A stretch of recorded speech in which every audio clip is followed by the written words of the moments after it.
시청자 여러분 안녕하십니까? 9월 8일 목요일 굿모닝 YTN 1부 시작합니다. 네, 먼저 오늘의 주요 뉴스부터 정리해드립니다. 윤석열 대통령이 태풍 흰남노로 큰 피해를 입은 포항과 경주를 찾아 직접 상황을 점검한 뒤 특별 재난 지역으로 선포했습니다. 국민의힘과 정부는 오늘 당정 협의회를 열고 추가 특별 재난 지역 선포와 특별 교부금 등 신속한 피해 복구를 위한 지원 방안을 논의할 예정입니다. 원달러 환율이 1,380원까지 넘어서면서 13년 5개월 만에 최고치를 기록했습니다. 코스피는 2,400선이 무너졌습니다. 국민의힘이 오늘 오전 전국위원회를 열고 정진석 비대위원장 임명안 의결에 나섭니다. 정진석 국회 부의장은 당내 혼란에 대해 죄송하다며 하루속히 당을 안정화시키겠다고 밝혔습니다. 법인카드 유용 의혹을 수사하는 검찰이 민주당 이재명 대표의 부인 김혜경 씨를 소환 조사했습니다. 검찰은 이와 별도로 쌍방울그룹 비리 의혹과 관련해 경기도청을 압수수색하면서 이재명 대표 관련 수사에도 속도를 내고 있습니다. 민주당은 부당한 정치 탄압이라며 오늘 검찰을 항의 방문할 예정입니다. 주요 7개국 G7이 우크라이나 전쟁에 들어가는 러시아 돈줄을 죄기 위해 시행하기로 한 러시아 유가 상한제의 여파가 우리나라에도 미치고 있습니다. 러시아 외무부는 한국이 동참할 경우 심각한 결과에 직면할 것이라며 보복을 경고했습니다. 세계보건기구 WHO는 지난주 전 세계 코로나19 신규 확진자가 전주보다 12% 줄어들었다고 밝혔습니다. 미국 뉴욕주는 28개월 만에 대중교통에서 마스크 착용 의무를 폐지했습니다. 현금 자동 인출기에서 무통장 입금으로 쪼개기 송금을 하던 보이스피싱 조직원이 붙잡혔습니다. 이 조직은 100만 원까지 본인 확인 없이 금융거래가 가능한 금융실명제법을 악용해 불법 유출된 주민등록번호 수십 개로 돌려가며 송금한 것으로 드러났습니다. 이번 추석 연휴는 대체로 쾌청해 날씨로 인한 큰 불편은 없겠습니다. 한가위 보름달도 전국 대부분 지역에서 구름 사이로 볼 수 있을 전망입니다.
네, 첫 소식입니다. 윤석열 대통령이 태풍 흰남노로 큰 피해를 입은 포항과 경주를 찾아 직접 상황을 점검한 뒤 특별 재난 지역으로 선포했습니다. 피해 복구를 위한 예비비 긴급 편성도 약속했습니다. 박석영 기자입니다.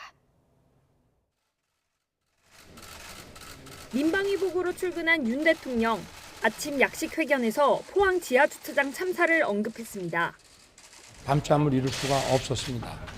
정말 기적적으로 두 분이 구출이 돼서 정말 그 생명과 삶의 그 위대함과 경의를 다시 한번 느끼게 해줬습니다.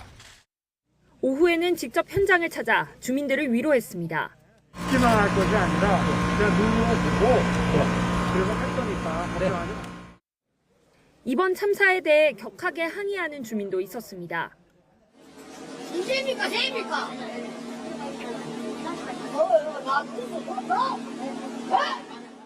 이후 희생자들이 안치된 포항의료원 장례식장을 찾아 조문했습니다. 다른 피해 현장인 전통시장에서는 상인들의 이야기를 들었습니다. 우리 좀 살릴 수 있어요? 네. 우리 좀 살릴 수 있어요? 네네. 걱정하지 마세요. 내가 최선을 다해서 좀 살려주세요. 가장 빨리 좀 눈물 나오나. 피해 복구하실 수 있게 할 테니 걱정하지 마시고 바로 저는 특별 재난지역 선포. 좀 어쨌든 좀. 태풍이 휩쓴 경주의 한 저수지도 방문했는데 붕괴 위험을 사전에 대비할 것을 주문했습니다. 지금 안전진단 제대로 해서 이거 보강을 안 해놓으면은 이거 나중에 사고 나면 법적인 책임 문제도 생길 수 있습니다. 이처럼 윤 대통령은 완전한 일상 회복까지 직접 모든 상황을 챙기겠다고 공언했습니다.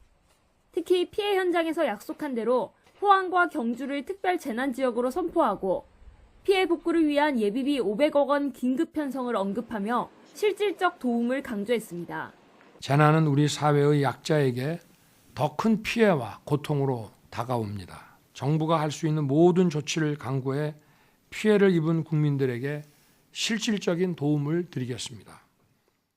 또 내년 정부 예산을 건전재정 기조로 전환하면서도 재난대응 예산은 전년 대비 17% 대폭 증액한 6조 1천억 원으로 편성했다고 설명했습니다.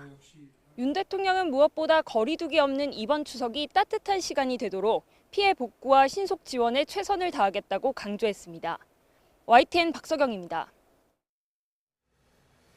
국민의힘과 정부가 오늘 한자리에 모여 태풍 흰남노 피해 대책을 논의합니다. 오늘 오전 11시 국회에서 열리는 당정협의회에는 권성동 원내대표와 성일종 정책위의장 등 여당 지도부와 박문규 국무조정실장, 김소영 금융위 부위원장 등 정부 측 인사가 참석합니다. 당정은 이 자리에서 특별재난지역 선포와 특별교부금 등 신속한 피해 복구를 위한 지원 방안 등을 협의할 것으로 보입니다. 태풍 흰남노의 영향으로 경북 포항 남구에서만 9명이 숨지는 등 피해가 집중됐습니다. 만조와 집중호우가 만나 빗물이 도로를 틀어막았고 소규모 하천에 홍수경보 제도조차 없어서 강물이 넘치는 걸 알지 못했습니다. 이윤재 기자입니다. 도로 한가운데 맨홀에서 빗물이 분수처럼 올라옵니다. 물이 고이면서 도로인지 구분조차 되지 않고 차는 꼼짝없이 갇혔습니다. 태풍 흰남노가 덮친 시간, 포항 일대는 말 그대로 물바다였습니다. 300mm가 넘는 물폭탄에 만조까지 겹친 탓입니다. 하천으로 모인 빗물이 바다로 빠져나가지 못하면서 도로로, 집으로, 또 지하주차장으로 들어찬 겁니다. 천장 유리까지 물이 그렇게 찼습니다. 이쪽에도 그만큼 찼고요. 이쪽에도 저희들 제 차 보면 유리창 위에까지 찼거든요. 곳곳에서 침수가 잇따르자 도움을 요청하는 신고도 빗발쳤습니다. 엎친 데 덮친 격, 포항제철소에서 전국 동원령 1호가 내려질 만큼 심각한 화재도 발생했습니다. 모든 소방대원이 현장으로 나섰지만 빗물에 막힌 도로에 속수무책이었습니다. 결국 8명이 실종된 아파트에는 첫 신고가 접수된 후 4시간이 지난 뒤에야 긴급구조 통제단이 차려졌습니다.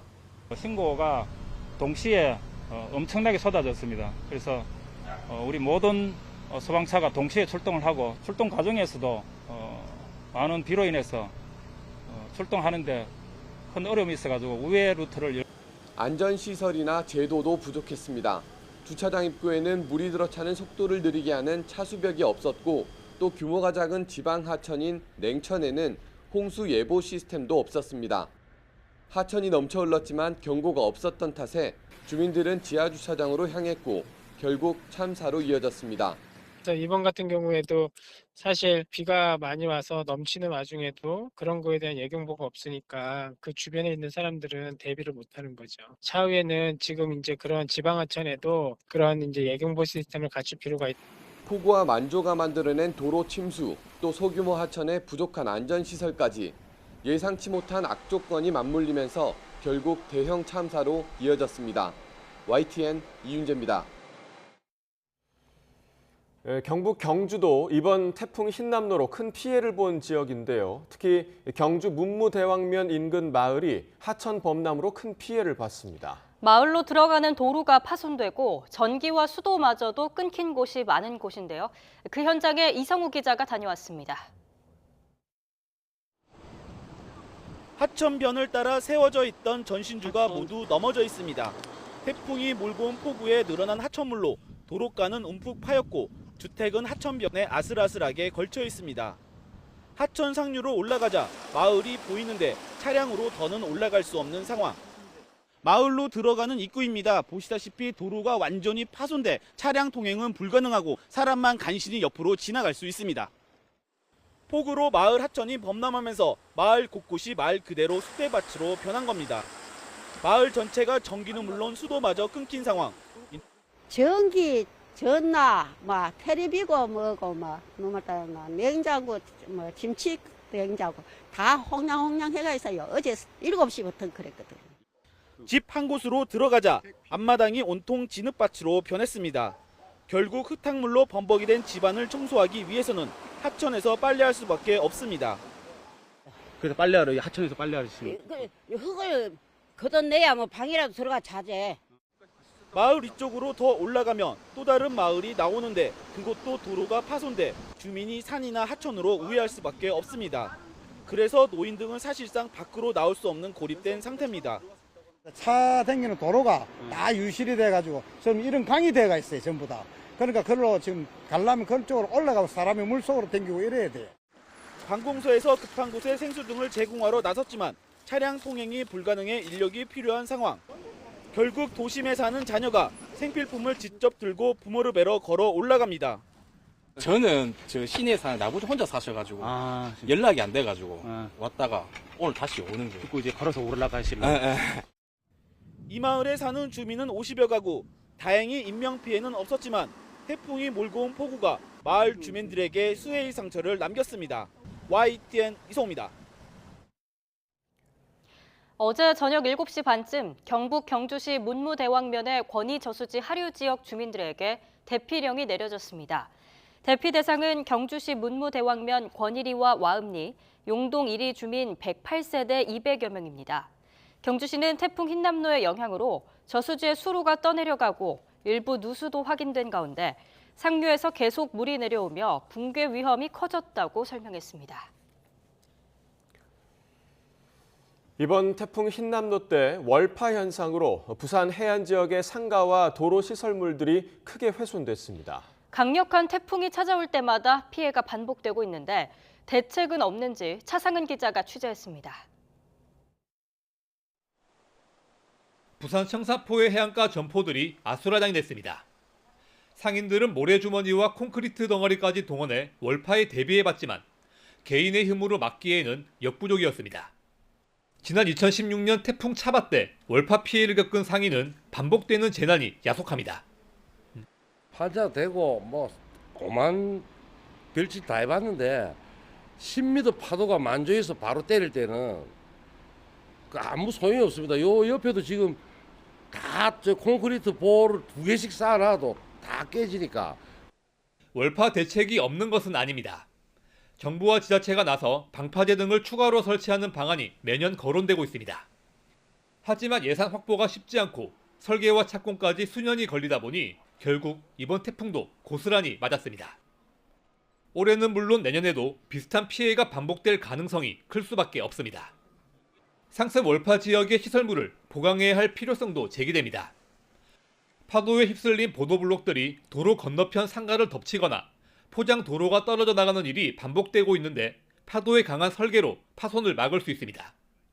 보도블록처럼 단위별로 떨어지지 않고 뜯어져 나갈 수 있는 그런 구조물이 아닌 이제 콘크리트 구조물을 한다든가 구조물들이 이탈이 생기지 않는 형태로 설계를 반영하는 게 제일 중요할 것 같습니다. 자연재해를 사람의 힘으로 모두 막는 건 어려운 일이지만 대책을 알고도 실천에 옮기지 못하는 건 정부와 지자체의 의지 부족이라는 비판이 나올 수 있습니다. YTN 차상입니다.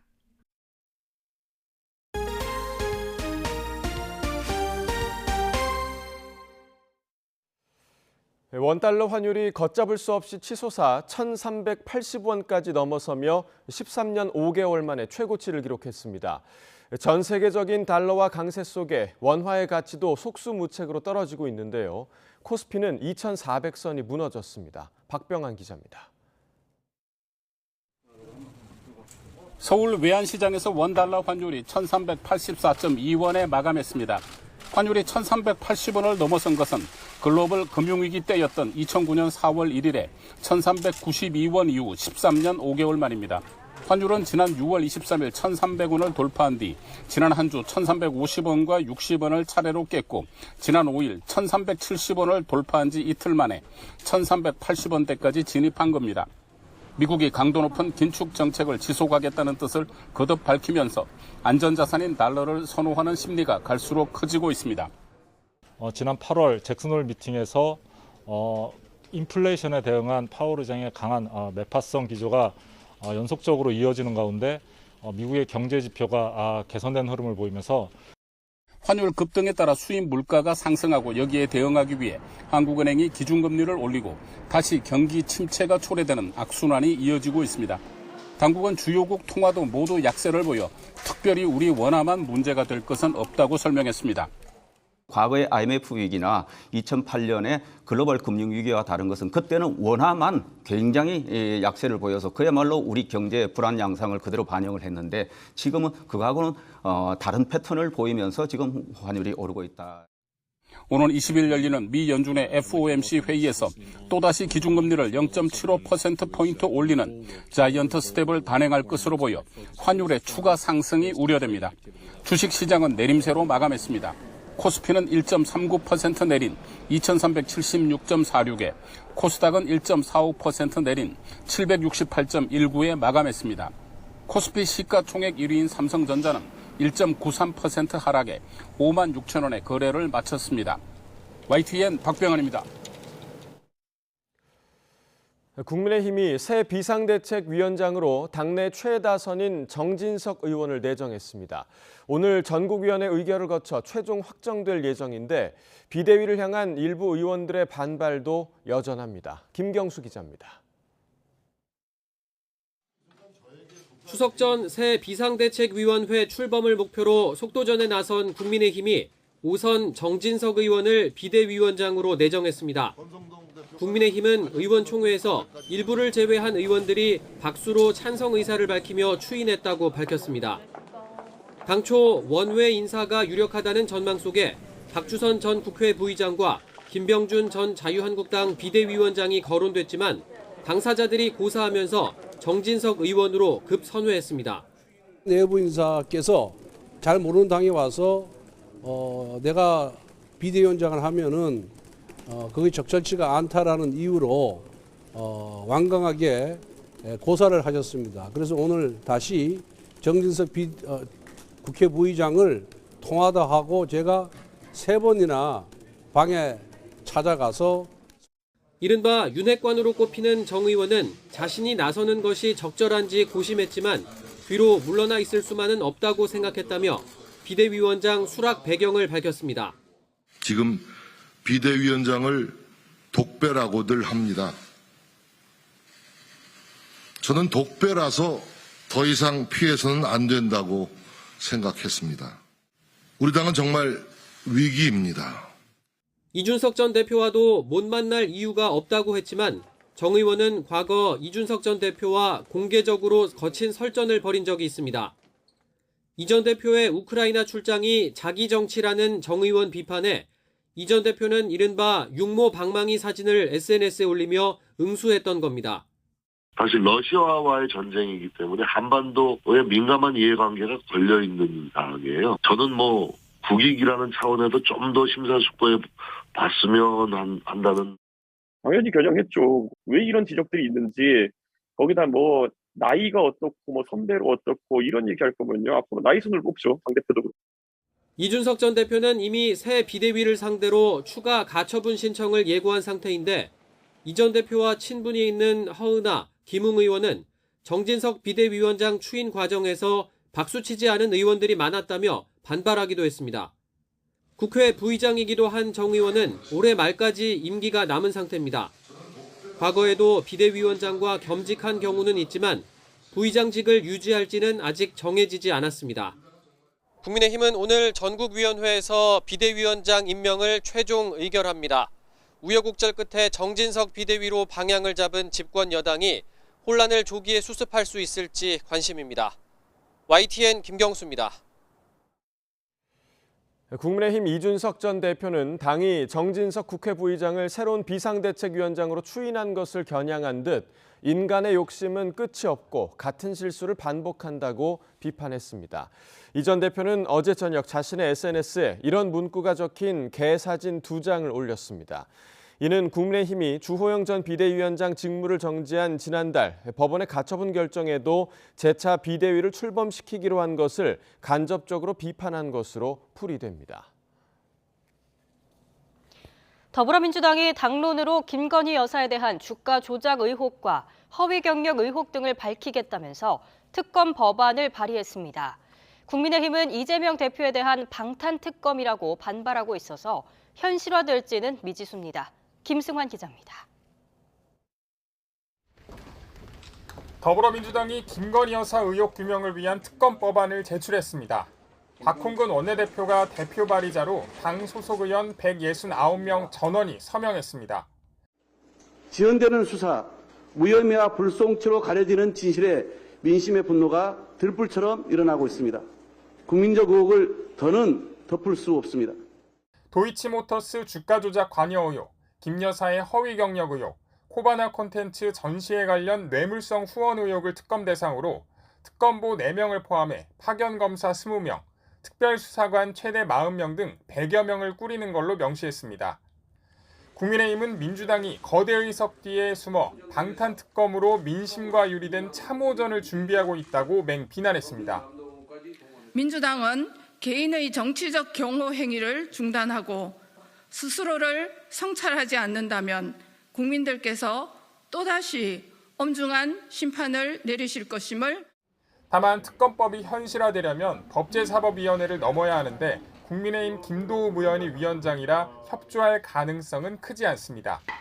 패스트트랙을 이용해 우여곡절 끝에 법안이 국회를 통과한다고 해도 윤석열 대통령이 거부권을 행사할 수도 있습니다. 민주당은 김건희 여사가 나토 정상회의에서 찾던 목걸이 등을 재산 신고에서 빠뜨린 데 대해 윤 대통령을 허위사실 공표 혐의로 고발하며 공세 수위를 끌어올리고 있습니다.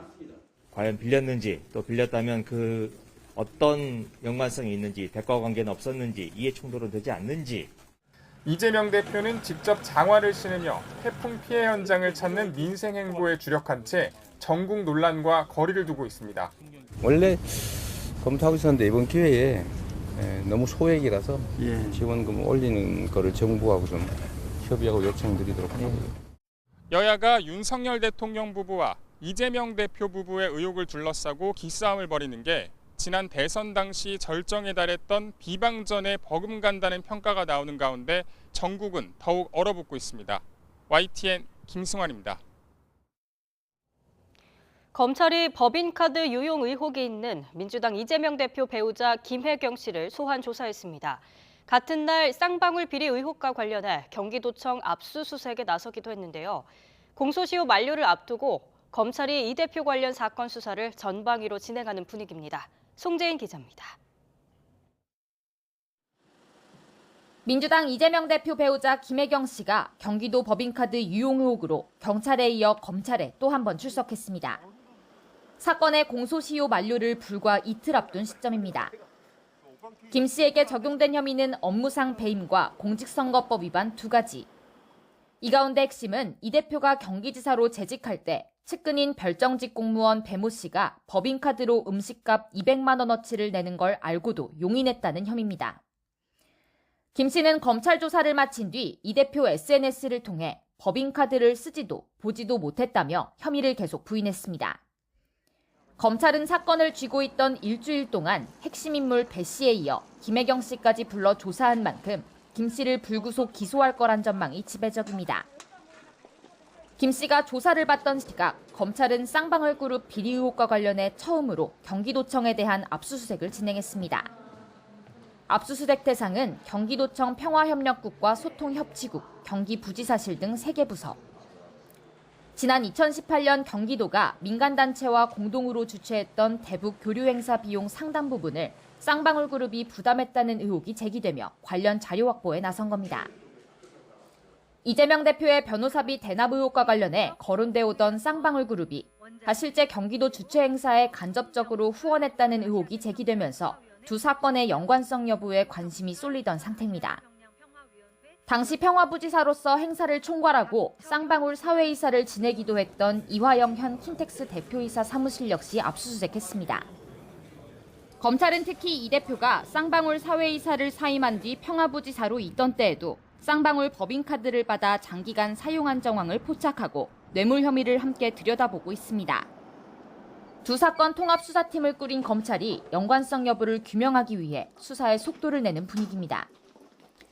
가족 소환 조사부터 경기도청에 대한 강제 수사까지 선거법 사건 공소시효 만료를 앞두고 민주당 이재명 대표를 겨냥한 검찰 수사가 전방위로 진행되면서 수사 결과에 따른 정치적 파장에 관심이 집중되고 있습니다. YTN 송재인입니다. 더불어민주당은 이재명 대표를 비롯한 야권 인사들을 겨냥해 검찰이 부당한 정치 탄압을 하고 있다며 검찰 항의 방문에 나섭니다.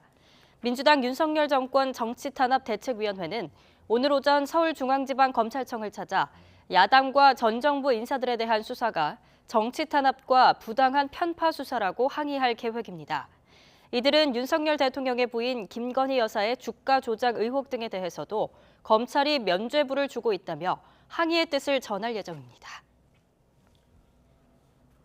주요 7개국 G7이 우크라이나 전쟁에 들어가는 러시아 돈줄을 죄기 위해 시행하기로 한 러시아 유가 상한제의 여파가 우리나라에도 미치고 있습니다.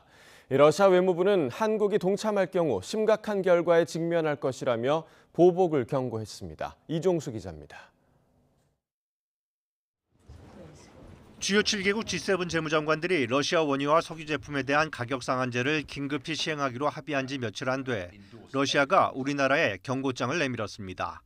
러시아 외무부는 관영통신사 인터뷰를 통해 한국이 가격 상한제에 동참할 경우 심각한 부정적 결과에 직면할 것이라고 으름장을 놓았습니다. 게오르기 지노비예프 외무부 국장은 손해보면서 원유를 공급하지 않을 것이라며 그 결과 한국 파트너들은 훨씬 비싼 가격으로 살 가능성이 매우 크다고 강조했습니다. 지노비예프 국장은 워싱턴이 러시아 원유에 대한 구매자 카르텔에 서울을 끌어들이려는 시도에 대해 알고 있다면서 이같이 말했습니다. 푸틴 대통령은 유가 상한제 참여 국가를 노골적으로 비난하면서 석유, 가스 등 에너지를 수출하지 않겠다고 말했습니다. И вообще не будем ничего поставлять, если это противоречит нашим интересам, в данном случае экономическим. Ни газ не будем поставлять, ни нефть, ни уголь, ни топочный мазут, ничего не будем поставлять. 우리나라의 러시아산 원유 수입 비중은 전체 원유의 5% 남짓 정도입니다. 러시아 외무부는 이와 함께 코로나19 유입을 막기 위해 북한이 2020년부터 중단시킨 원유와 석유 제품 공급을 북한이 원하면 재개할 준비가 되어 있다고도 말했습니다. 그러면서 대러 제재에 동참한 한국이 추가로 긴장을 고조시키면 금융 등의 조치를 더 강화할 것이라는 등 자국 원유 가격 상한제 동참 여부에 민감한 반응을 보였습니다. YTN 이종수입니다. 미국 인플레이션 감축법에 따른 한국산 전기차 차별 문제를 해결하기 위해 한미 두 나라 정부가 협의체를 구성하기로 합의했습니다. 미국을 방문 중인 안덕근 통상교섭본부장은 워싱턴에서 캐서린 타이 미 무역대표부 대표와 회동한 뒤 기자들을 만나 인플레이션 감축법과 관련한 협의체를 구성해 최대한 많은 대안에 대해 논의를 이어갈 것이라고 밝혔습니다.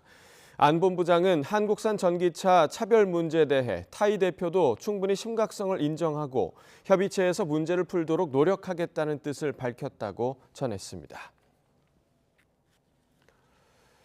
코로나19 확산 이후 베이징에 웅크리고 있던 시진핑 주석이 대면 정상외교 복귀를 위해 기지개를 켜고 있습니다. 오는 15일 중국 주도의 상하이 협력기구 SCO 정상회의에 참석해 푸틴 러시아 대통령을 비롯한 각국 정상들과 반미 연대를 다질 예정입니다. 베이징 강정규 특파원입니다. 시진핑 중국 국가주석이 코로나19 창궐 이후 32개월 만에 출국할 것으로 보입니다. 오는 15일 우즈베키스탄 사마르칸트에서 열리는 상하이 협력기구 정상회의에 참석하는 겁니다. 주중 러시아 대사는 시 주석과 푸틴 대통령의 양자회담도 예정돼 있다고 밝혔습니다. 俄罗斯总统普京会见中国主席习近平，那请问是否属实？这个问题我没有可以向你提供的消息。 이번 회의는 시 주석의 대면 외교 복귀 무대이자 중국 주도의 반미연대를 다지는 자리가 될 전망입니다. 시 주석은 회의 개막 하루 전 최근 미국 쪽으로 기울고 있는 카자흐스탄도 방문할 걸로 전해졌습니다. 10월 16일 중국 공산당 20차 대회를 앞두고 수도를 비우는 건 3연임이 그만큼 확실하다는 방증이기도 합니다. 以习近平同志为核心的党中央团结带领全党全国各族人民坚持和发展中国特色社会主义。 이에 앞서 중국 공산당 서열 3위인 리잔수 전국인민대표대회 상무위원장도 순방길에 올랐습니다. 오는 17일까지 러시아와 몽골, 네팔을 거쳐 우리나라를 방문합니다. 이런 행보, 11월 인도네시아에서 열리는 G20 정상회의를 위한 젠걸음이라 해도 과언이 아닙니다.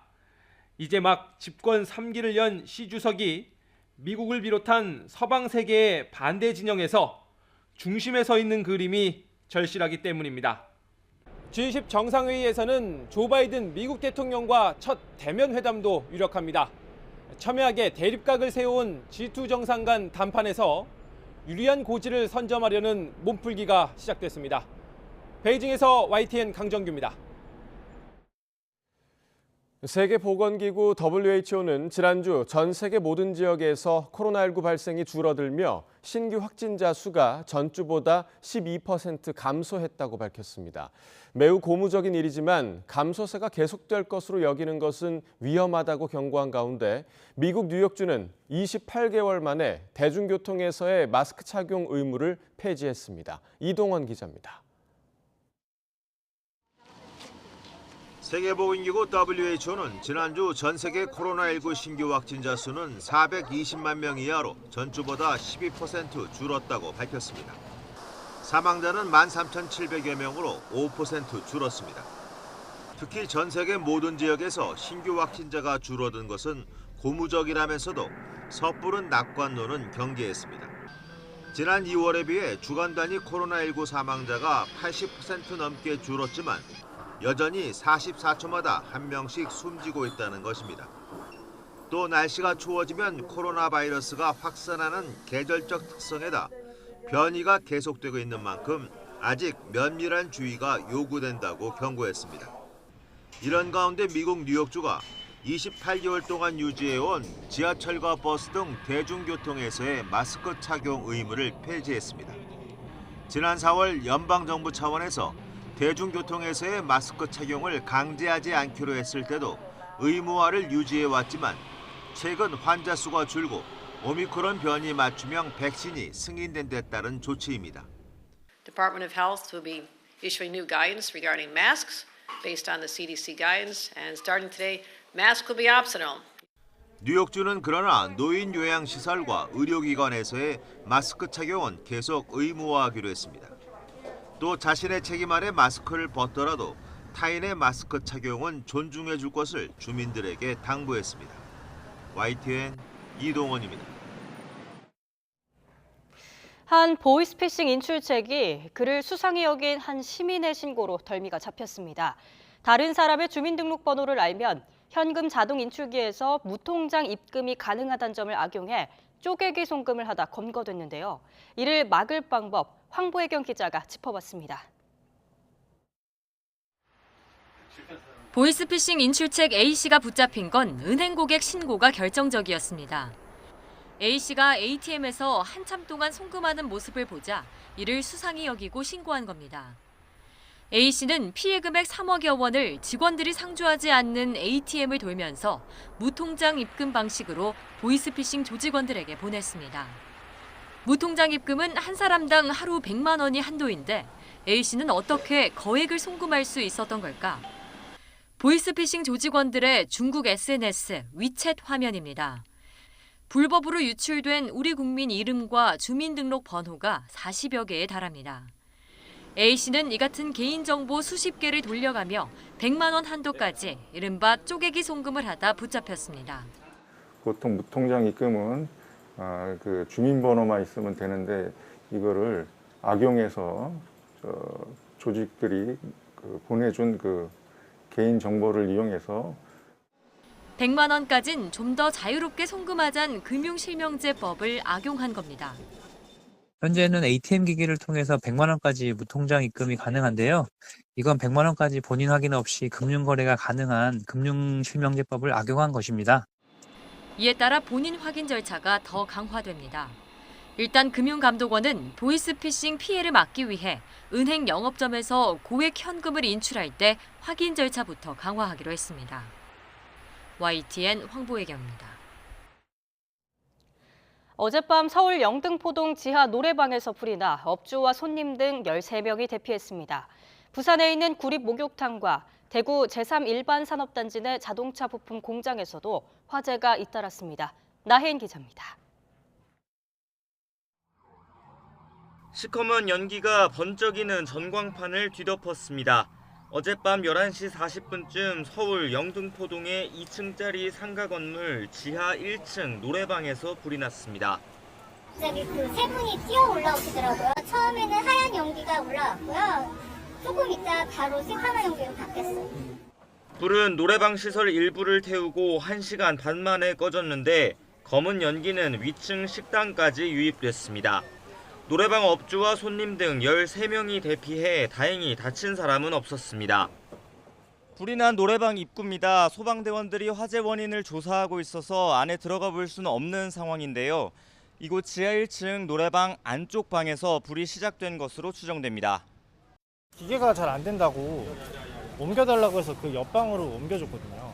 한 20분, 30분 정도 이제 있다가 가고 나서 거의 곧바로 이번 방에서 펑 하는 소리가 들려가지고. 어제 저녁 8시 50분쯤엔 부산 사상구 학장동에 있는 3층짜리 구립 목욕탕에서 불이 났습니다. 영업이 끝난 뒤라 손님은 없었는데 청소하던 직원 한 명이 연기를 마시고 병원으로 옮겨졌습니다. 이보다 2시간쯤 전엔 대구 북구 제3일반산업단지에 있는 자동차 부품 공장에서 불이 났습니다. 직원들이 모두 퇴근해 다친 사람은 없었지만 1층짜리 공장 300여 제곱미터가 불에 탔습니다. 퇴근길 제2경인고속도로에선 서창분기점 근처를 달리던 승용차 3대가 잇따라 부딪혔습니다. 차량 한 대가 뒤집혔지만 다친 사람은 없었는데 사고 여파로 주변 도로가 한때 극심한 정체를 빚었습니다. YTN 나혜인입니다. 오늘 새벽 1시쯤 서울 용답동 내부순환로를 달리던 승용차가 앞서가던 택시를 들이받았습니다. 이 사고로 택시가 뒤집히며 타고 있던 승객 한 명이 병원으로 옮겨졌습니다. 경찰은 승용차를 몰던 30대 남성이 면허 취소 수준의 술을 마신 거로 보고 정확한 사고 경위를 조사하고 있습니다. 프로야구 1, 2위 맞대결에서 SSG와 LG가 연장 12회 혈전 끝에 2대2로 승부를 가리지 못했습니다. 선두 SSG는 1대2로 끌려가던 9회 LG 마무리 고우석을 상대로 최정이 동점 솔로 홈런을 터뜨렸습니다. 이 홈런으로 최정은 이승엽, 박병호에 이어서 역대 세 번째로 7년 연속 20홈런 고지를 밟았습니다. 이후 두 팀은 연장 12회까지 가는 접전을 펼쳤지만 추가 점수를 뽑지 못하고 승부를 가리지 못했습니다. 우리나라 여자 핸드볼 대표팀이 한일 정기전 2차전에서도 승리하면서 정기전 2연승을 기록했습니다. 김 라스무센 감독이 이끄는 여자 대표팀은 인천 선악체육관에서 열린 홈경기에서 나란히 7골씩 넣은 이미경과 강경민 선수와 골키퍼 오사라 선수의 선방 등을 앞세워 일본을 23대 19로 제압했습니다. 앞서 열린 남자 한일 정기전 2차전에서는 우리 대표팀이 일본의 역전승을 거두고 지난 4일 일본 나고야에서 당한 1차전 패배를 서력했습니다. 강전구 선수가 6골, 이현식 선수가 4골, 5개 도움을 기록했고 눈부신 선방을 펼친 골키퍼 김동욱 선수가 최우수 선수로 선정됐습니다. 오늘은 절기 백로입니다. 백로에는 밤사이 기온이 크게 떨어지면서 이슬이 맺힌다고 하는데요. 절기답게 아침 공기가 부쩍 쌀쌀해졌습니다. 현재 서울 기온은 17.4도, 춘천은 14.9도까지 내려갔는데요. 하지만 한낮에는 서울과 춘천이 29도까지 올라서 일교차가 15도 안팎으로 크게 벌어지겠습니다. 오늘도 전국이 대체로 맑겠지만 아침까지 서해안과 내륙 곳곳에 가시거리 200m 안팎에 짙은 안개가 끼는 곳이 있겠습니다. 낮 동안에는 쾌청한 하늘이 드러나면서 전국의 자외선 지수가 높게 치솟겠습니다. 오늘 아침 기온은 예년보다 1에서 4도가량 낮겠습니다. 현재 서울은 17.4도, 대구는 15.4도를 나타내고 있습니다. 한낮에는 서울과 대구, 광주의 기온이 29도까지 오르면서 어제와 비슷하거나 조금 높겠습니다. 이번 추석 연휴 동안 내륙은 대체로 맑고 일교차 큰 날씨가 이어지겠습니다. 따라서 추석 당일 대부분 지역에서 구름 사이로 환한 보름달을 감상할 수 있겠고요. 제주도는 모레부터 월요일까지 비가 내릴 전망입니다. 날씨였습니다. 윤석열 대통령이 태풍 흰남노로 큰 피해를 입은 포항과 경주를 찾아 직접 상황을 점검한 뒤 특별재난지역으로 선포했습니다. 국민의힘과 정부는 오늘 당정협의회를 열고 추가 특별재난지역 선포와 특별교부금 등 신속한 피해 복구를 위한 지원 방안을 논의할 예정입니다. 거리두기 해제 이후 처음 맞는 이번 추석 연휴, 모두 3천만 명이 이동해 귀성길의 경우 추석 전날 서울에서 부산까지 최대 10시간이 걸릴 거로 전망됩니다. 연휴 기간엔 고속도로 통행료가 면제되고 버스 전용 차로제는 4시간 연장됩니다. 국민의힘이 오늘 오전 전국위원회를 열고 정진석 비대위원장 임명안 의결에 나섭니다. 정진석 국회 부의장은 당내 혼란에 대해 죄송하다며 하루속히 당을 안정화시키겠다고 밝혔습니다. 법인카드 유용 의혹을 수사하는 검찰이 민주당 이재명 대표의 부인 김혜경 씨를 소환 조사했습니다. 검찰은 이와 별도로 쌍방울그룹 비리 의혹과 관련해 경기도청을 압수수색하면서 이재명 대표 관련 수사에도 속도를 내고 있습니다. 민주당은 부당한 정치 탄압이라며 오늘 검찰을 항의 방문할 예정입니다. 인플레이션 감축법에 따른 한국산 전기차 차별 문제를 해결하기 위해 한미 두 나라 통상대표가 만나 협의체를 구성하기로 합의했습니다. 미국 정부는 이번 사안의 심각성을 인식하고 있다고 거듭 밝혔지만 협의체 가동 시점은 지금 말하기 어렵다고 한 발 물러섰습니다. 유럽연합이 러시아산 원유에 이어 천연가스도 가격 상한제 도입을 검토하겠다고 하자 러시아는 석유와 가스 등을 아예 공급하지 않고 흑해를 통한 곡물 수출 합의도 파기할 수 있다고 맞서고 있습니다. 네, 굿모닝 YTN 이어갑니다. 윤석열 대통령은 태풍 흰남노로 큰 피해를 입은 경북 포항시와 경주시를 특별재난지역으로 선포했습니다. 대통령 대변인실은 어제 저녁 8시 10분쯤 공지를 통해 두 지역의 막대한 피해 규모와 주민 불편의 심각성, 중대본의 사전 피해 조사 결과 등을 감안해 우선 선포가 필요하다며 이같이 결정했다고 전했습니다. 정부는 특별재난지역에 포함되지 않은 지역도 피해 조사 등을 거쳐 요건이 충족되면 신속하게 특별재난지역을 추가로 선포할 계획입니다. 제11호 태풍 흰남노로 인한 인명피해는 모두 15명으로 집계됐습니다. 중앙재난안전대책본부는 어제 이번 태풍으로 포항과 경주, 울산에서 11명이 숨졌다고 밝혔습니다. 또 1명이 실종됐고 3명이 다치는 등 태풍으로 인한 인명피해는 모두 15명에 달합니다. 주택이나 도로 등의 시설 피해는 13,000여 건이며 벼가 물에 잠기거나 과실이 떨어지는 등의 농작물 피해 면적은 7,141헥타르로 파악됐습니다. 제11호 태풍 흰남노가 강타한 경북 포항에서는 후폭풍이 계속되고 있습니다. 침수 피해를 본 포항제철소가 이틀째 제품 생산을 중단했고 현대제철 포항공장도 마찬가지 상황입니다. 생산 차질이 길어지는 건 아닐지 우려가 큽니다. 보도에 박홍구 기자입니다. 태풍 흰남노가 포항 지역에 폭우를 뿌렸던 지난 6일 새벽, 포항제철소에서는 검은 연기와 시뻘건 불길이 올랐습니다. 당시 연기와 불길은 가스 방산 작업이라 큰 피해는 없었지만 여의도 면적의 3배에 달하는 제철소가 대부분 물에 잠겼습니다.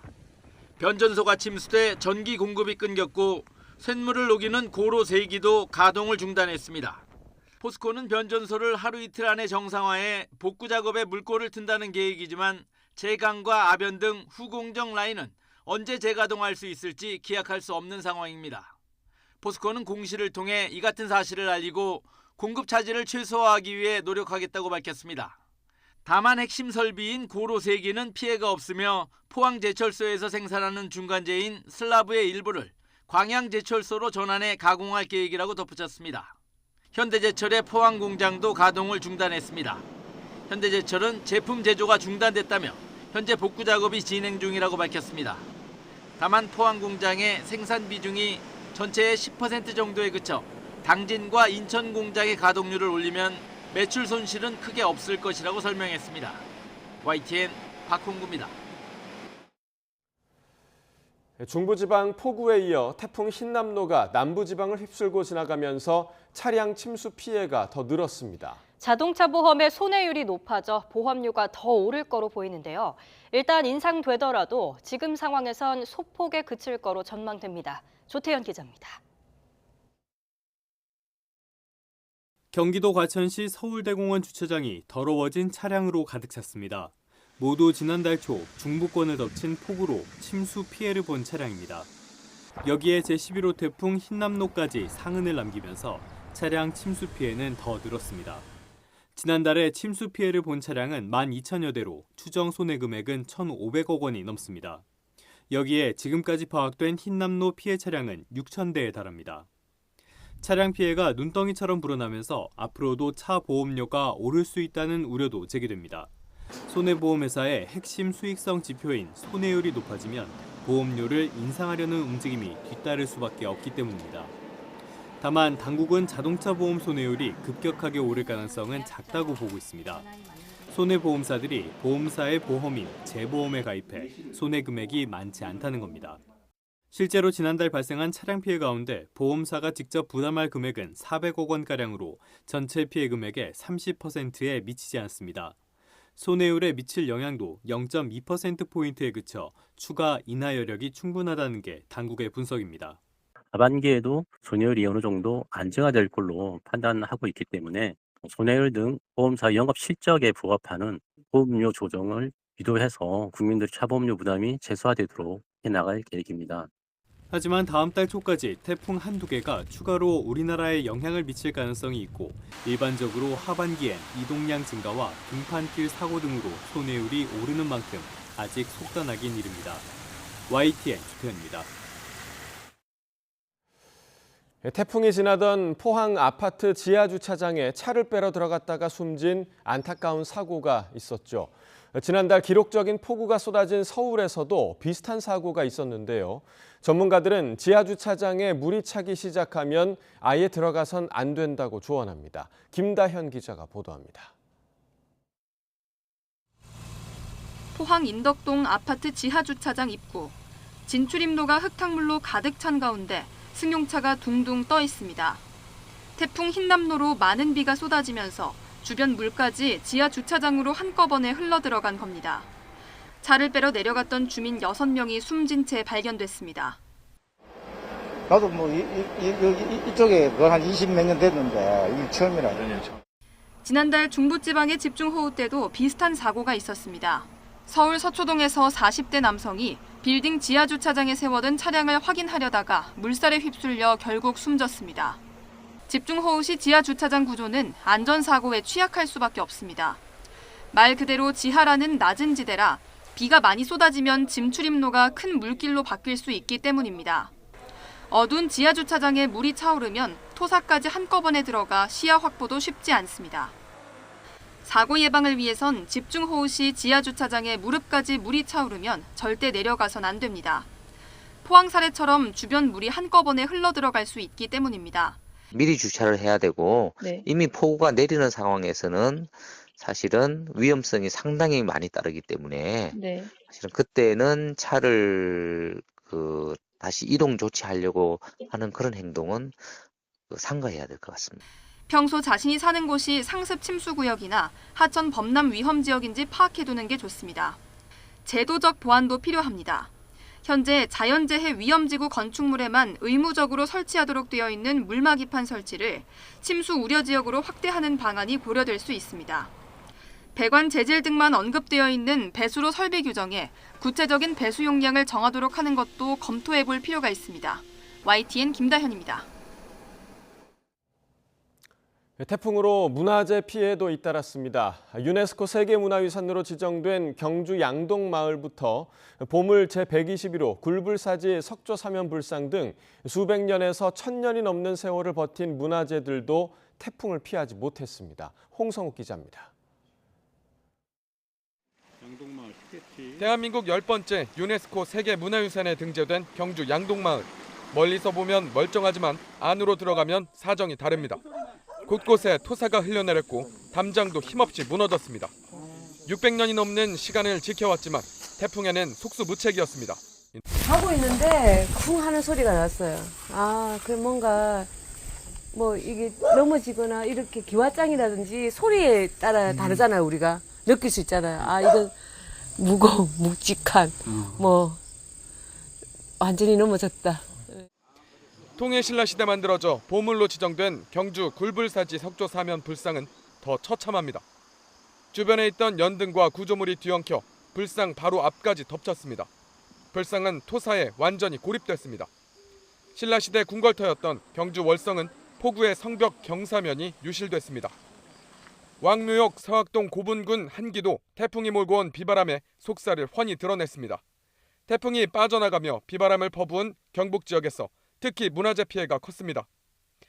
경북 지역 유적지 235곳 가운데 52곳이 태풍 피해를 입었고 문화유산이 많은 경주에서만 유적지와 문화재 등 33곳이 태풍에 훼손됐습니다.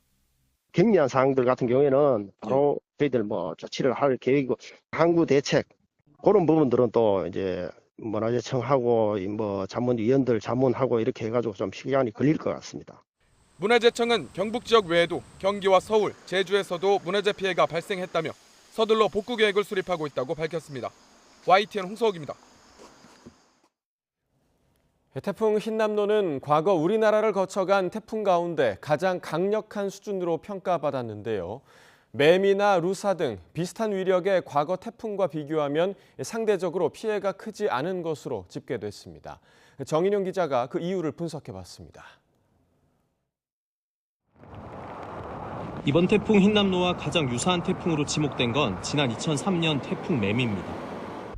태풍의 위력을 나타내는 중심 기압뿐 아니라 한반도로 상륙하는 이동 경로도 비슷했습니다. 매미가 강타했을 당시 전국에서 100명이 넘는 사망자와 6만 명이 넘는 이재민이 발생했습니다. 반면 흰남노로 인해 숨지거나 실종된 사람은 지금까지 10여 명 정도로 집계됐습니다. 태풍 위력은 매미와 흰남노가 각각 역대 2위, 3위를 기록했는데 피해 규모 면에서는 차이가 컸던 겁니다. 이유가 무엇일까? 전문가들은 태풍의 풍속과 한반도 상륙 뒤 이동 경로, 사전 대비 태세 등을 배경으로 꼽았습니다. 우선 흰남노가 내륙에 머문 시간은 2시간 20분 정도에 불과해 매미나 루사보다 짧았습니다. 찬 공기가 예상보다 일찍 유입되면서 힘이 약해진 채 스치듯 지나간 겁니다. 태풍이 상륙할 때 북쪽에서 차고 건조한 공기가 내려오면서 태풍의 진로가 예상보다 약간 남쪽으로 그리고 빠르게 지나가면서 육지에서 머물렀던 시간이 예상보다 짧아지면서 피해가 작았던 것으로 분석을 하고 있습니다. 태풍의 바람 이동 방향과 일치하는 오른쪽은 위험 반원으로 불리는데 흰남노의 이동 경로상 내륙 지역이 거의 포함되지 않은 것도 피해를 줄인 요인으로 꼽힙니다. 경남 사천에 상륙해 경북 울진으로 빠져나간 매미보다 흰남노가 조금 더 동쪽으로 치우쳐 이동한 겁니다. 매미는 진로의 우측에 우리나라 경상도 지역에 위치를 했고 흰남노 같은 경우에는 진로의 좌측변에 우리 연안이 위치해서 상당히 그 피해 규모가 차이가 났던 거죠. 태풍이 오기 전 대비 태세도 과거와는 달랐습니다. 이미 지난달 한 차례 폭우로 홍역을 치렀던 만큼 저지대 주민 대피나 위험도로 통제 등 대처가 빠르게 이루어졌습니다. 태풍 매미 때 해일이 들이닥쳤던 해운대와 마산항 등 해안가 지역에서는 물막이 벽을 세우거나 모래주머니를 쌓는 등 철저히 사전 대비를 한 것도 빛을 발했습니다. 이번 태풍 때는 좀 우리가 단단하게 하려고 노력을 많이 했습니다. 우리 상인들하고 합심해가지고 차수막을 설치를 해놓고 나니까 근데 이번에는 그나마도 아무 피해가 없습니다. 역대급 폭우와 강풍을 몰고 온 태풍 흰남노. 영남 지방을 중심으로 적지 않은 인명 재산 피해가 났지만 태풍은 과도할 정도로 대비하는 게 중요하다는 교훈도 함께 남겼습니다. YTN 정인용입니다. 추석 명절이 끼어있는 9월에도 물가 상승세는 꺾이지 않을 것으로 보입니다. 한단 배추 한 포기를 사려 해도 쉽게 지갑을 열지 못합니다. 집중호우와 무더위 여파로 생산량이 급감하다 시장에서는 시금치를 찾아보기 어려울 정도입니다. 시금치 혹시 왜 안 갖다 두셨어요?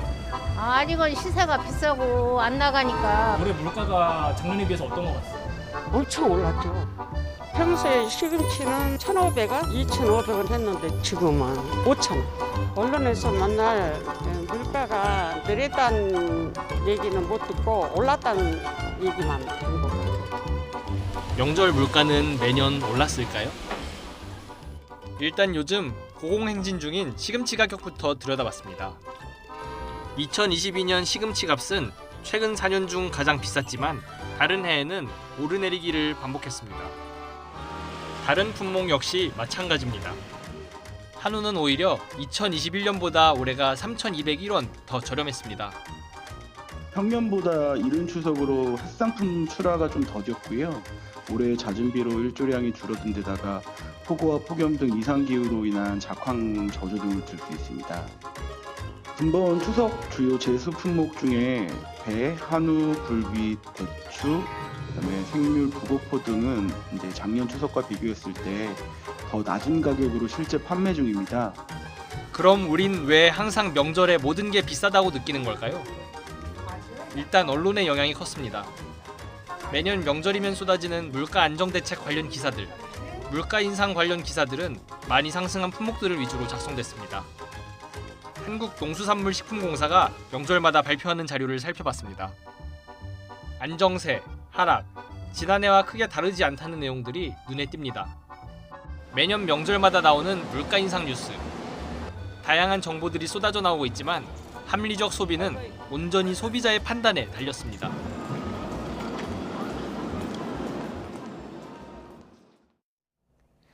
추경호 부총리 겸 기획재정부 장관은 추석 성수품 물가가 1년 전보다 3%가량 높은 수준을 보이고 있다고 진단했습니다.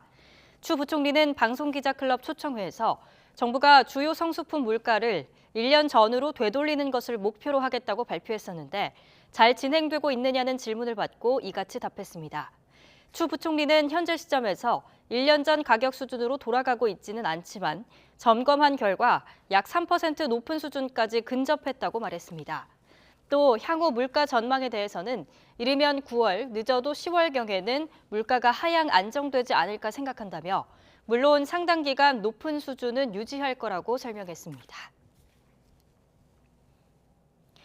태풍 흰남노가 휩쓸고 간 남부지방에서 본격적으로 복구가 시작된 가운데 수도권 전통시장들은 지난달 폭우 피해 극복하기 위해서 안간힘을 쓰고 있습니다.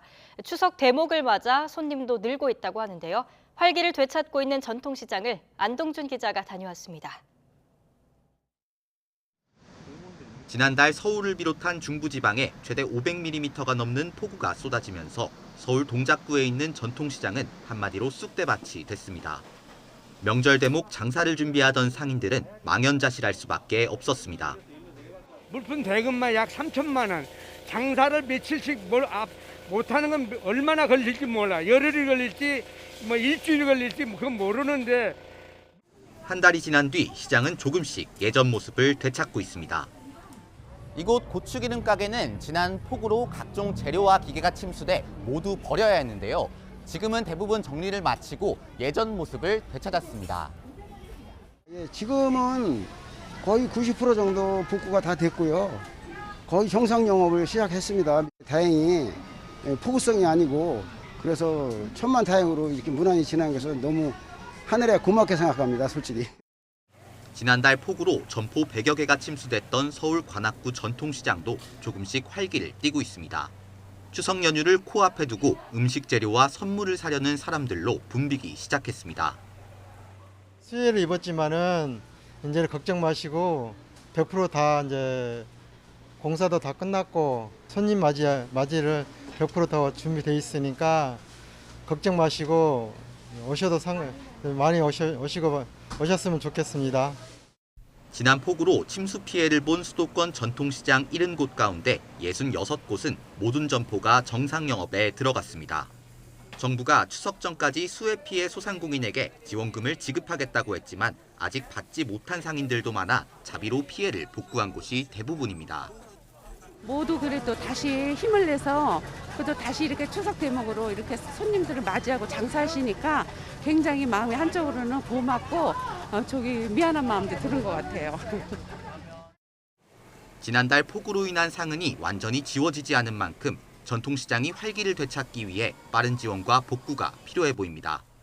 YTN 안동준입니다. 거리두기 해제 이후 처음 맞는 이번 추석 연휴에 모두 3천만 명이 이동해 귀성길의 경우 추석 전날 서울에서 부산까지 최대 10시간이 걸릴 거로 전망됩니다. 연휴 기간엔 고속도로 통행료가 면제되고 버스 전용 차로제는 4시간 연장됩니다. 정부의 추석 특별 교통대책 이동욱 기자가 전합니다. 금요일부터 시작되는 나흘간의 추석 연휴. 정부는 이 기간에 모두 3,017만 명, 하루 평균 603만 명이 이동할 것으로 내다봤습니다. 이 가운데 90% 이상이 승용차를 이용해서 귀성의 경우 서울 부산이 9시간 50분, 귀경은 부산 서울이 8시간 50분 걸릴 것으로 예측됩니다.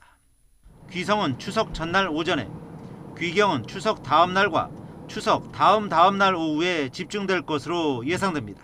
이번 추석은 사회적 거리두기 해제 후 처음 맞는 명절로서 전년 대비 고속도로를 이용하는 차량 대수가 한 13.4% 증가될 걸로 예상되고요. 이는 평시 주말보다 약 20% 증가한 수준입니다. 정부는 이에 따라 8일부터 12일까지를 특별 교통대책 기간으로 정해 각종 대책을 마련했습니다. 우선 교통량 분산을 위해 국도 4개 구간을 신설 개통하고 2개 구간을 임시 개통합니다. 고속도로 110개 구간과 국도 15개 구간을 교통혼잡 예상 구간으로 선정해 특별 관리합니다. 평시에 운영 중인 고속도로 갓길 차로 외에 추가로 27개 구간에서 임시 갓길 차로를 운영할 계획입니다. 또 첨단 정보통신 기술을 활용해 실시간 교통정보를 제공해 교통량 분산을 유도합니다. 8일부터 12일까지는 버스 전용 차로제가 평시보다 4시간 연장됩니다. 서울 지역은 귀경하는 시민들을 위해 추석 당일과 다음 날엔 시내버스와 지하철의 막차 시간을 연장 운행합니다. 철도는 평시 하루 평균 좌석보다 2만 석을 증편하고 항공은 1만 석을 늘려 공급합니다. 연안 여객선도 평시보다 15만 명이 더 이용할 수 있도록 확대할 예정입니다. 2020년 설 이후 중단된 명절 고속도로 통행료 면제를 재개하고 자동차 제작사들은 무상 점검도 시행합니다. 정부는 또 고속도로 나들목과 휴게소 주변에서 음주운전 단속을 하고 드론과 암행 순찰차를 연기해 과속과 난폭 운전을 단속합니다. 아울러 고속도로 주요 휴게소 9곳에 임시 선별검사소를 한시적으로 운영해 간편하게 PCR 검사를 받을 수 있도록 했습니다. YTN 이동호입니다. 이번 추석 연휴 대체로 쾌청해 날씨로 인한 큰 불편은 없겠습니다. 한가위 보름달도 대부분 구름 사이로 볼 수 있을 전망입니다. 다만 대체 공휴일인 월요일에는 비가 내리거나 파도가 높아질 가능성이 있어 늦은 귀경길 계획하시는 분들은 대비가 필요하겠습니다. 정혜윤 기자입니다. 태풍이 지난 뒤 높고 파란 가을 하늘이 펼쳐졌습니다. 맑은 날씨는 귀성길이 시작되는 금요일에도 계속될 전망입니다. 연휴 첫날인 금요일, 우리나라는 고기압 영향권에서 전국이 쾌청해 귀성길 날씨로 인한 불편은 없을 전망입니다. 강풍이 불거나 물결이 높게 일 가능성도 낮아 하늘길과 바닷길도 무난할 것으로 보입니다. 추석 당일인 토요일에는 전국이 맑겠지만 낮더위가 이어지며 일교차가 10도 이상 커질 것으로 보여 성묘길에는 기온차에 대한 대비가 필요합니다. 한가위 보름달은 전국 대부분 지역에서 볼 수 있을 전망입니다. 이렇게 높은 구름이 유입되더라도 전국 대부분 지역을 중심으로 해서는 구름 사이로 보름달을 볼 수 있을 것으로 예상을 하고 있는데요. 단 이제 제주도와 이제 경상 동해안 쪽으로는 동풍과 남동풍이 수렴하는 형태로 동쪽에서 낮은 구름대가 유입될 가능성이 있겠습니다. 귀경길은 전국에 구름이 많거나 점차 흐려질 것으로 예상됩니다. 일요일까지는 무난하지만 대체 공휴일인 월요일에는 제주도와 남부지방에 비가 내릴 가능성이 있습니다. 남해와 동해 바다에는 파도가 높아질 수 있어 바닷길을 이용하는 경우 미리 배편 상황을 확인하는 것이 좋겠습니다.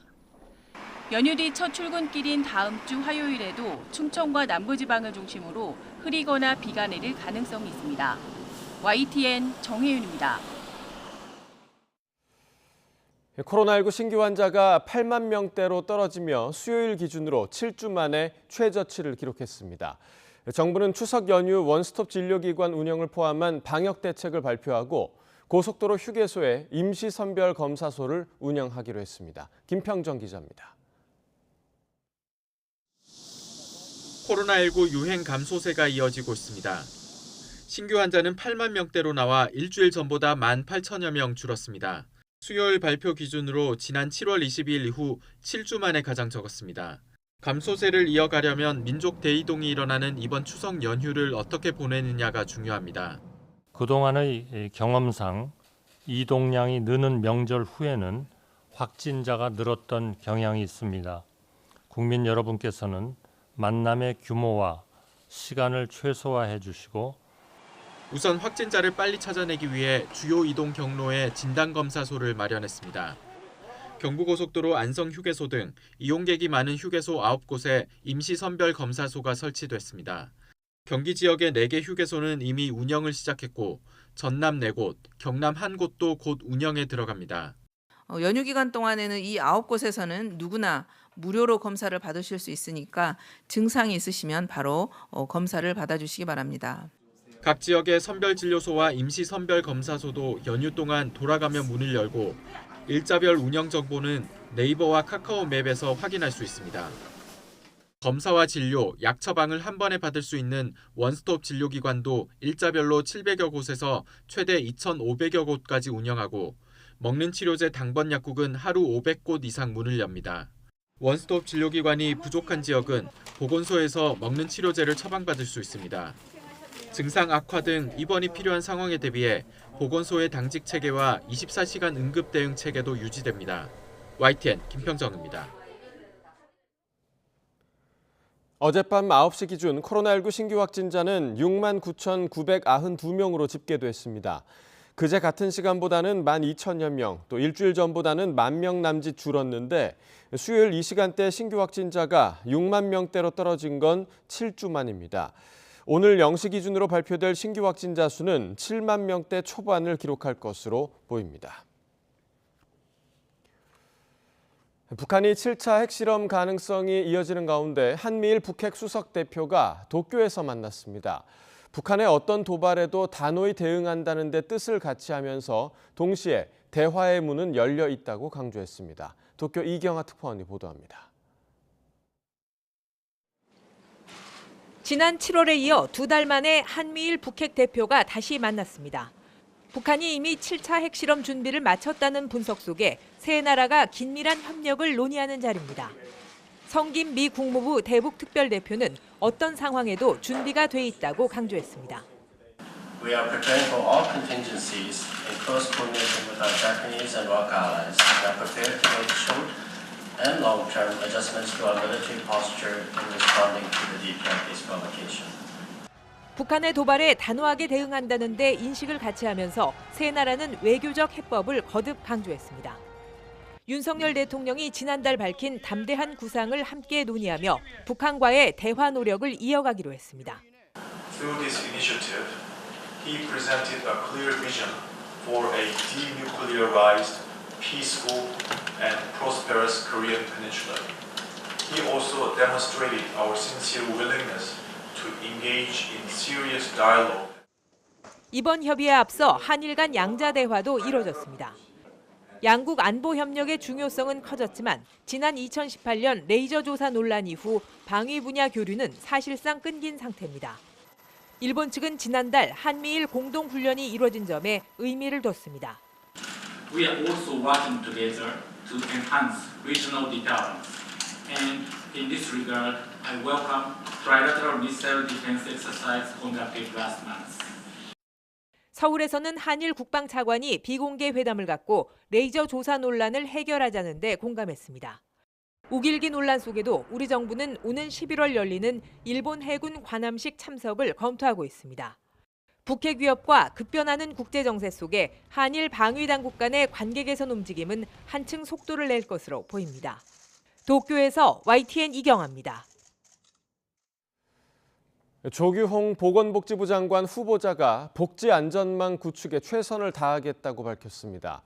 조 후보자는 소감문을 통해 수원 세모녀 사망 사건이나 자립준비 청년 사망 사건 등이 반복되지 않도록 취약계층을 위한 촘촘하고 두터운 복지안전망을 만들겠다고 밝혔습니다. 조 내정자는 행정고시 32회 출신으로 기획재정부에서 장관 정책보좌관, 경제예산심의관, 재정관리관 등을 거쳤고 지난 2018년부터는 작년까지는 유럽부흥개발은행 이사를 지냈습니다. 조 후보는 예산 재정 분야에 정통한 경제관료 출신이고 과거에도 연금, 건강보험 개혁 쪽에 참여한 경험이 많은 것으로 전해졌습니다.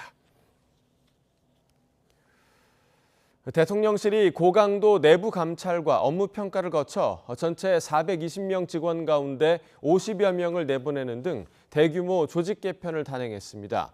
김대기 비서실장은 브리핑에서 홍보수석실 산하의 시민사회수석실에 있던 디지털 소통비서관을 이관하고 동시에 해외 홍보비서관도 신설해 강인선 대변인에게 외신 대변인을 겸해 맡긴다고 발표했습니다.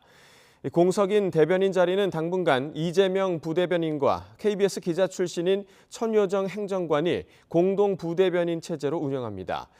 정무수석실 산하 정무 1, 2 비서관에는 알려진 대로 전희경 전 국회의원과 장경상 국가경영연구원 사무국장이 임명됐고 시민사회수석실의 국민제안비서관에는 정용욱 현 총리실 민정민원비서관이 낙점됐습니다.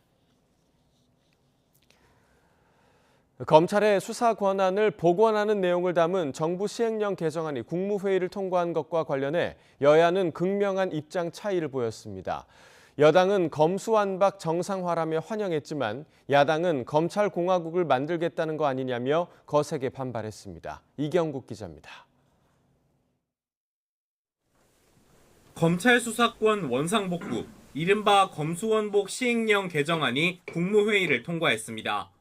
오는 10일 검수완박 법안 시행을 앞두고 검찰이 직접 수사할 부패와 경제범죄의 개념을 확장하는 차원인데 직접 수사 대상에서 빠지게 됐던 공직자, 선거범죄의 일부를 부패범죄로 포괄하고 방위산업과 조폭범죄를 경제범죄로 규정하는 등 검찰의 수사 권한을 상당 부분 복원하는 내용이 담겼습니다. 국민의힘은 즉각 환영의 뜻을 밝혔습니다.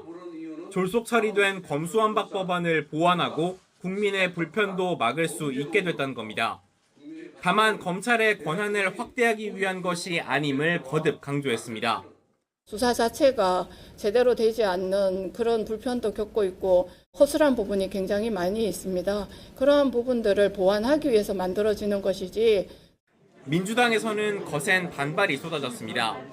국회에서 제정한 법률을 무시해 삼권 분립을 파괴했다는 비판부터 윤석열 정부 5년이 폭주하는 행정부의 동무대일 거라는 비난도 이어졌습니다. 목표가 검찰이 국민위에 군림하는 검찰공화국인 것이 확실합니다. 반드시 대가를 치르게 될 것임을 엄중히 경고합니다. 민주당은 당장 국회 상임위원회에서 위법성을 철저히 따져묻겠다는 계획입니다. 개정안의 효력을 없애기 위해 국회가 정부의 시행령 수정이나 변경을 요청할 수 있도록 한 법안들도 이미 발의된 상태입니다. 검수원복 시행령이라는 암초가 등장하면서 정기국 회기간 여야가 또다시 검수완박을 두고 극한 대치를 벌일 가능성이 커졌습니다. YTN 이경국입니다. 미리 보는 오늘입니다. 국민의힘과 정부가 오늘 한자리에 모여서 태풍 흰남노 피해 대책을 논의합니다. 오늘 오전 11시 국회에서 열리는 당정협의회는 권성동 원내대표와 성일종 정책위의장 등 여당 지도부와 박문규 국무조정실장, 김소영 금융위 부위원장 등 정부 측 인사가 참석합니다. 국민의힘이 오늘 전국위원회를 열고 새 비상대책위원회 전환을 위한 마무리 절차에 돌입합니다. 국민의힘은 오늘 오전 10시 화상회의 방식으로 전국위원회를 열고 정진석 비대위원장 임명안 의결에 나설 예정입니다. 국민의힘 권성동 원내대표가 오늘 기자회견을 열고 자진 사퇴 의사를 밝힐 거로 밝혀졌습니다. 권 기자는 오늘 전국위원회에서 비대위원장 임명안이 의결되면 권 원내대표가 기자회견을 열 예정이라고 밝혔습니다. 더불어민주당은 이재명 대표를 비롯한 야권 인사들을 겨냥해 검찰이 부당한 정치 탄압을 하고 있다며 검찰 항의 방문에 나섭니다.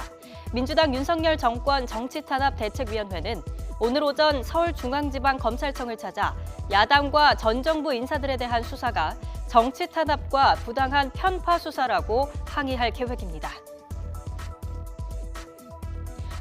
추석 연휴를 하루 앞두고 야권 주요 정당들은 일제히 귀성 인사에 나섭니다. 더불어민주당 이재명 대표와 박홍근 원내대표를 비롯한 지도부는 오늘 오전 호남선이 주로 출발하는 서울 용산역을 찾아서 귀성객들과 만납니다. 지금까지 미리 보는 오늘이었습니다.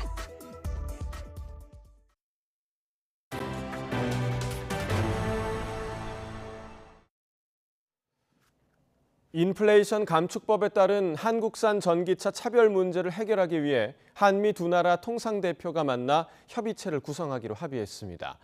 미국 정부는 이번 사안의 심각성을 인식하고 있다고 거듭 밝혔지만 문제 해결을 위해 얼마나 적극적으로 나설지는 여전히 의문입니다. 워싱턴 권준기 특파원입니다. 미국 정부 협상 상대인 캐서린 타이 미 무역대표부 대표를 만나고 나온 안덕근 통상교섭 본부장. 한국산 전기차 차별 문제를 논의할 공식 협의체 구성에 합의했다고 밝혔습니다. 양자 간 그 협의체 구성을 오늘 하고 이제 실질적으로 이거에 대한 구체적인 협의를 이제 개시를 하기로 했기 때문에 최대한 가능한 많은 대안에 대해서 논의를 이어갈 예정입니다. 타이 대표는 한국산 전기차 차별 문제가 자유무역 규범에 위배된다는 점을 인정하며 사안의 심각성에 공감했습니다. 하지만 한미 두 나라 통상대표가 만났음에도 구체적인 해법에 대한 윤곽조차 거론되지 않았고 협의 일정도 구체화시키지 못했습니다. 이제 우리가 사실 더 준비가 돼 있는 것 같고요. 이제 미국 내에서도 여러 부처가 지금 협의를 해야 되는 절차가 있기 때문에 실제로 시점이 언제가 될지는 제가 지금 말씀드리기 좀 어렵습니다. 미 무역대표부가 회담 후 내놓은 보도자료를 봐도 전기차 차별 문제에 대한 언급은 마지막 부분 단 한 줄에 불과합니다. 한국의 우려를 주의 깊게 들었고 양국 간 협의 채널을 열기로 했다는 게 전부입니다. 앞서 백악관은 시행령을 통한 해법 모색을 시사했지만 전기차 차별 문제의 근본적 해결을 위해선 법안 개정이 필요합니다. 따라서 미 행정부와의 협의를 통해 얼마나 만족할 성과를 얻을 수 있을지는 여전히 물음표입니다. 워싱턴에서 YTN 권준기입니다. 서방 세계와 러시아가 보복에 보복을 거듭하면서 세계 경제가 요동치고 있습니다. 유럽연합이 러시아산 원유에 이어 천연가스도 가격 상한제 도입을 검토하겠다고 하자 러시아는 석유와 가스 등을 아예 공급하지 않고 흑해를 통한 곡물 수출 합의도 파기할 수 있다고 맞서고 있습니다. 보도에 이상순 기자입니다. 유럽연합이 러시아산 원유에 이어 천연가스에 대해서도 가격 상한제 도입을 검토하기로 했습니다. 서방 국가들을 중심으로 수입 카르텔을 결성해 러시아의 돈줄을 더욱 옥죄겠다는 겁니다. Putin is partially buffering through fossil fuel revenues. So here the objective is we must cut Russia's revenues, which Putin uses to finance his atrocious war in Ukraine. 푸틴 러시아 대통령이 유가 상한제 참여국엔 석유와 가스를 안 팔겠다고 하자 나온 조치입니다. 그러자 이번엔 푸틴 대통령이 그렇다면 석유와 가스 등을 아예 안 팔겠다고 맞받았습니다. Мы будем полностью выполнять наши контрактные обязательства. Но если кто-то попытается нам что-то навязать, то хочу отметить, те, кто нам что-то навязывает, не в том положении находятся сегодня, чтобы диктовать нам свою волю. Пусть одумаются. 푸틴 대통령은 흑해를 통한 우크라이나 곡물 수출에 대해서도 경고장을 날렸습니다. 곡물 대부분이 아프리카가 아니라 EU로 가고 있다면서 수입 국가를 제한하는 방안을 검토하고 있다고 말했습니다. 이에 앞서서는 지난 7월에 곡물 수출 재개 합의가 11월 이후 연장되지 않을 수도 있다는 말이 러시아에서 나오기도 했습니다. 갈등만 커졌지 효과는 의문시되면서 대러시아 경제 제재에 대한 비판론이 고개를 들고 있습니다. Böyle bir savaşı tahrik üzere yürütmeye gayret ettiğiniz sürece oradan netice almak da mümkün olmayacaktır. 실제로 러시아는 경제 제재에 대한 보복으로 노르트 스트림 1을 통한 천연가스 공급량을 가스관 용량의 20%까지 축소해 유럽이 극심한 에너지난에 시달리고 있습니다. YTN 이상수입니다. 오늘은 가을의 세 번째 절기 백로입니다. 백로가 찾아오면 본격적인 가을이 시작된다고 하는데요. 절기답게 오늘은 아침 공기가 부쩍 쌀쌀해졌습니다. 현재 서울 기온은 17도로 어제보다 조금 낮게 출발하고 있고요. 하지만 한낮에는 기온이 빠르게 오르면서 서울 낮 기온 29도까지 올라 어제보다 더 덥겠습니다. 일교차가 10도 이상으로 무척 크게 벌어집니다. 옷차림 따뜻하게 해주시고 체온 조절에 힘써주시기 바랍니다. 네, 현재 밤사이 기온이 크게 떨어지면서 내륙 곳곳과 또 서해안을 중심으로 안개가 짙게 낀 곳이 많습니다. 특히 호남 서부를 중심으로 가시거리가 100m가 채 안 되는 곳이 많은데요. 출근길 교통 안전에 주의를 해주시기 바랍니다. 오늘 아침 기온은 예년보다 1에서 4도가량 낮아 다소 쌀쌀합니다. 현재 서울은 17도, 대구 15.4도로 출발하고 있습니다. 낮 동안에는 전국적으로 맑은 하늘이 드러나면서 기온이 10도 이상으로 크게 오르겠는데요. 서울 낮 기온 29도, 대구와 광주도 29도까지 오르며 어제보다 조금 높겠습니다. 내일부터는 추석 연휴가 시작됩니다. 이번 연휴 동안 내륙은 대체로 맑고 일교차 큰 날씨가 이어지겠습니다. 따라서 추석 당일에는 대부분 지역에서 구름 사이로 환한 보름달을 감상할 수 있겠고요. 제주도는 모레부터 비가 내릴 전망입니다. 오늘 낮 동안 가을볕이 강하게 내리쬐면서 전국적으로 자외선 지수가 높게 지속했습니다. 또한 오후부터는 오존 농도도 짙어질 것으로 보이니까요.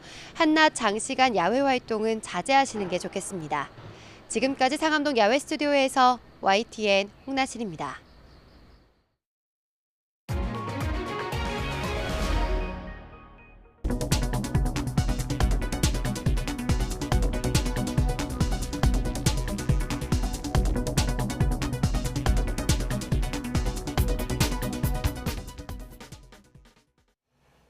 네, 이상으로 굿모닝 YTN 1부를 마칩니다. 잠시 후 2부가 이어집니다. 시청해주신 여러분 고맙습니다.